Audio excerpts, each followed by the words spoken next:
Case study Teja. मेरे अंदर बहुत गुस्सा रहता है, एंगर इश्यूज हैं, लैक ऑफ कॉन्फिडेंस भी रहता है। कम लोग हैं जो मुझे समझ पाते हैं। बड़े भैया से भी इश्यूज रहते हैं। लगता है मुझे कि रिलेशनशिप इश्यूज बहुत सारे हैं मेरी लाइफ में। And I want to share that I lost my first baby. अभी आई हैव अ सन, पर पता नहीं क्यों मैं बहुत डिप्रेस हो गई थी जब मेरे साथ ये हुआ। अभी भी वो दुख कहीं ना कहीं अंदर है। हस्बैंड को खोना दूं, एक और डर रहता है अंदर, constant. I am spiritually intuitive person. Session के थ्रू मैं अपने गाइड से मिलना चाहूंगी। और मेरी एक एंजल मामा है जिनको मैं फील करती हूँ। I have seen her in my dreams a lot many times. वो कौन है?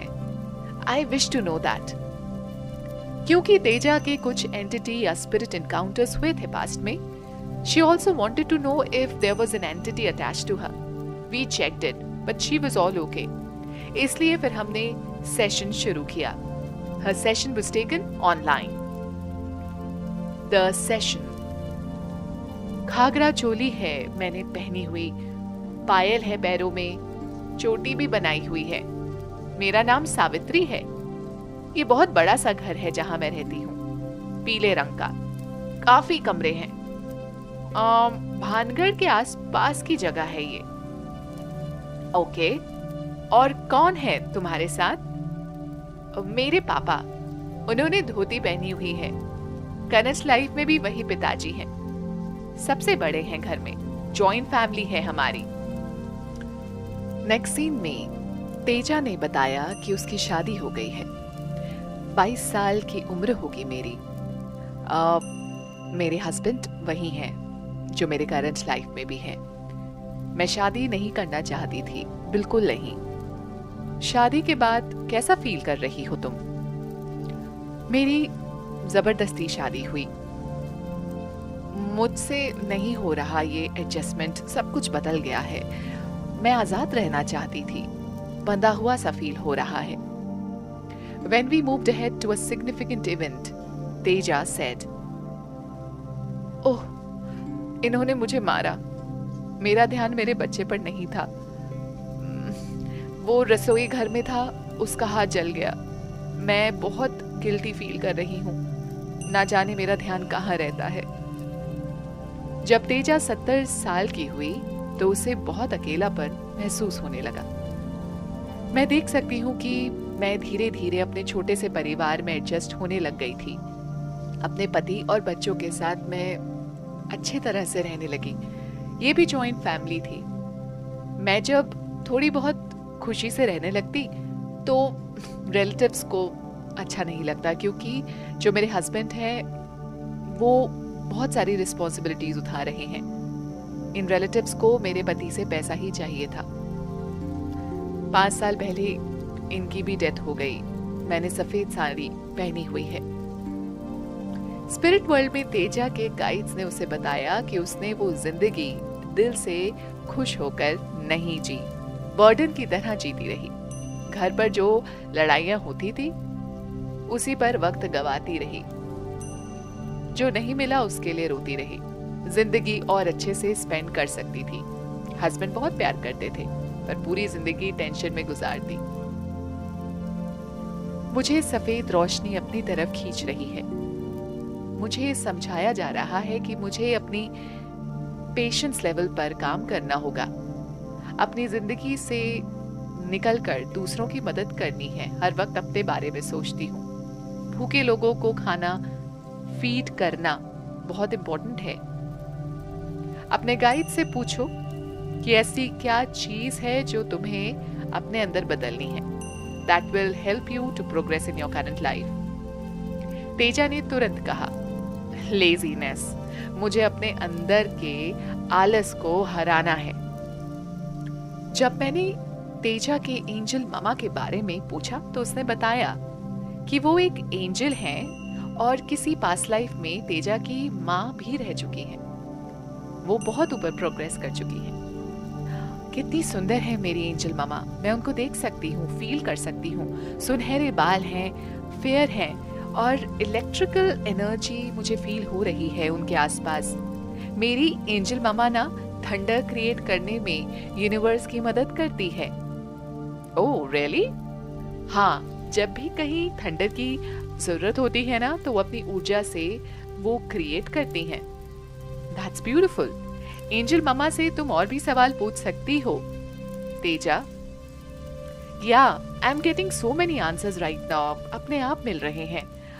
हनुमान जी की एनर्जी ने मेरे पापा को एक बार हार्ट अटैक से बचाया था जब मैंने उनके लिए प्रेयर करी थी, और उसके बाद थोड़े टाइम में मैंने पूजा ही छोड़ दी।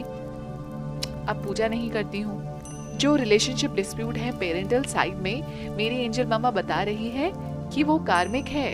हार्मनी के लिए प्रेयर करना जरूरी है, खुद परेशान नहीं होना चाहिए। एंड वो मुझे बोल रहे हैं support your father, all will be okay सून।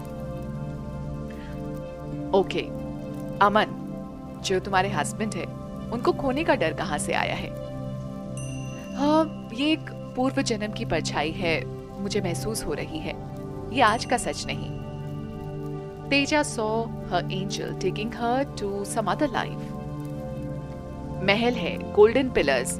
मेरा नाम मैथिली है। 1200 का टाइम लग रहा है। तेजा की आंखों में आंसू आने लगे। छल हुआ था मेरे साथ। सेनापति से मुझे प्यार था, पर मेरे भाई ने उसे किसी और जंग में भेज दिया। ये अमन ही है मेरे करंट लाइफ के हस्बैंड, और करंट लाइफ में जो मेरे भाई हैं, जिनसे मेरा रिलेशनशिप प्रॉब्लम रहता है ना, वो पिताजी हैं एक्चुअली, जो लाइफ में देख रही हूँ उसमें। सो मेरे भाई जो इस जन्म में हैं, वो जो मैं लाइफ देख रही हूँ ना अभी, उसमें वो मेरे पिताजी थे। पर ये जंग नहीं थी, इट वॉज अ ट्रैप। सेनापति को मरवा दिया गया। अमन नहीं रहे। जूनागढ़ है, गुजरात में कहीं। मुझे जब इस बात का पता चला तो बहुत गुस्सा आया, बहुत ही ज्यादा गुस्सा आया। वो अमन को मेरे लायक नहीं समझते थे, उन्होंने अलग कर दिया मुझे मेरे प्यार से। मैं ये भूल नहीं सकती।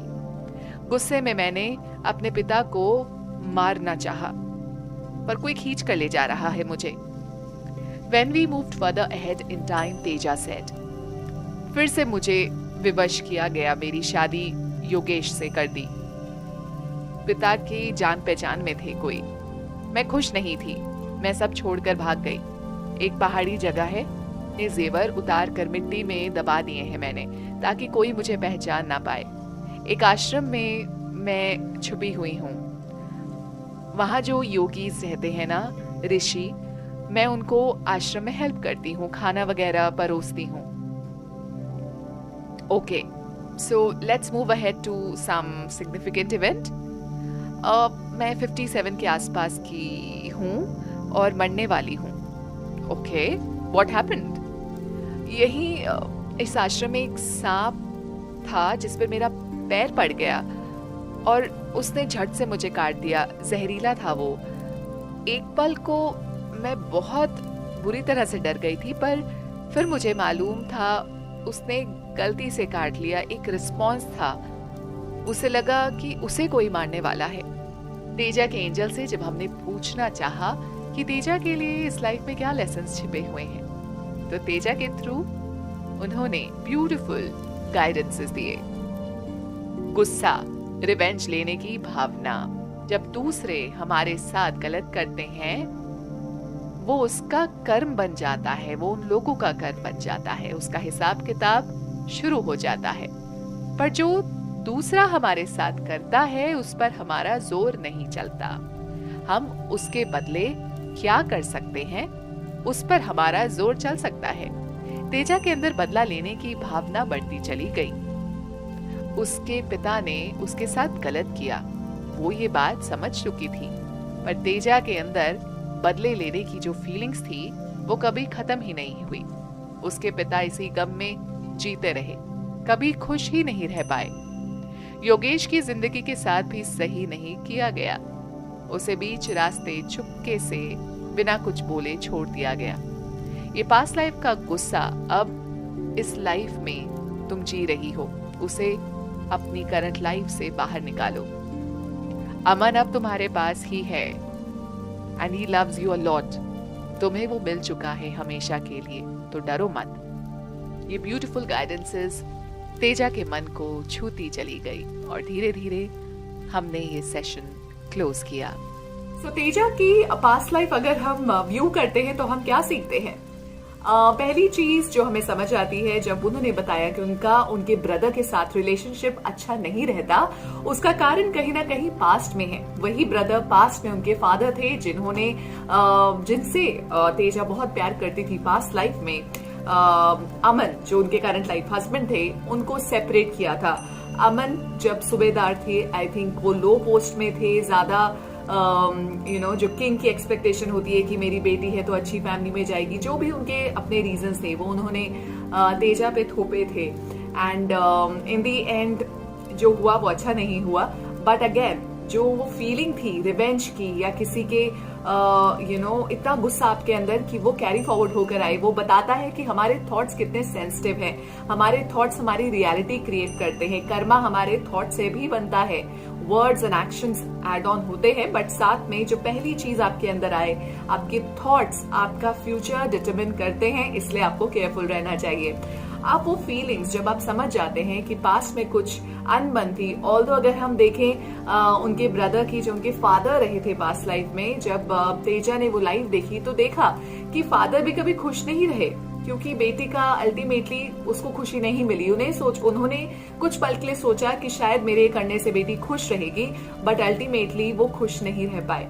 अब इस चीज को उनको करंट लाइफ में रिजॉल्व करनी है। कोई भी रिलेशनशिप आप नफरत के साथ कैरी फॉरवर्ड ना करें, वरना वो फिर से आएगा और उसकी इंटेंसिटी ज्यादा बढ़ जाएगी। अमन को लेके जो इनसिक्योरिटी है तेजा के अंदर, वो हमें पता है कहां से आई, क्योंकि पास्ट लाइफ में वो लवर्स सेपरेट हो गए थे। अनफॉर्चुनेटली सूबेदार की डेथ हो गई थी। अब हम अगर इस लाइफ की बात करें तो इस लाइफ में उन्होंने अपने प्यार के लिए स्टैंड लिया है दोनों ने, क्योंकि जेन्युइनली एक दूसरे के लिए बहुत डेडिकेटेड रहे हैं। बहुत सालों से उनका कनेक्शन रहा है। इस लाइफ में भी फैमिलीज अगेंस्ट थी टोटली, जो कि रिपीट कार्मिक पैटर्न है, बट उनको कुछ देर अलग रह के अपनी शादी भी उन्होंने करी। फाइनली फैमिली सब सेटल हो गई है and they are happy to see them happy. But yes, उन्होंने अपने प्यार के लिए स्टैंड दिया। अगर हम बात करें लास्ट लेसन की, तो वो यही है जो बार बार रिपीट हो रहा था कि आपको अपना कर्म करना है। जो उनके एंजल्स हैं, गाइड्स हैं, वो यही बता रहे थे कि आपको अपना कर्म करना है। दूसरों की चीजें जो दूसरे आपके साथ करते हैं उनको उनके हाल पे छोड़ दीजिए, क्योंकि बहुत बड़ा कार्मिक लॉ, डिवाइन शक्ति है जो हर चीज का, हर एक थॉट्स, वर्ड्स एंड एक्शंस आपके कर्मा का हिसाब किताब रखती है। आपको आपका बदला नहीं लेना है। Let the soul decide. अपने आप वो सोल समझती है कि उसने क्या सही किया, क्या गलत किया, and universal law is supporting you, so do not worry. Thank you guys for watching this video. I hope आप अपना ख्याल अच्छे से रख रहे हैं। You can follow me on Instagram. My ID is soul_healer_Anjum।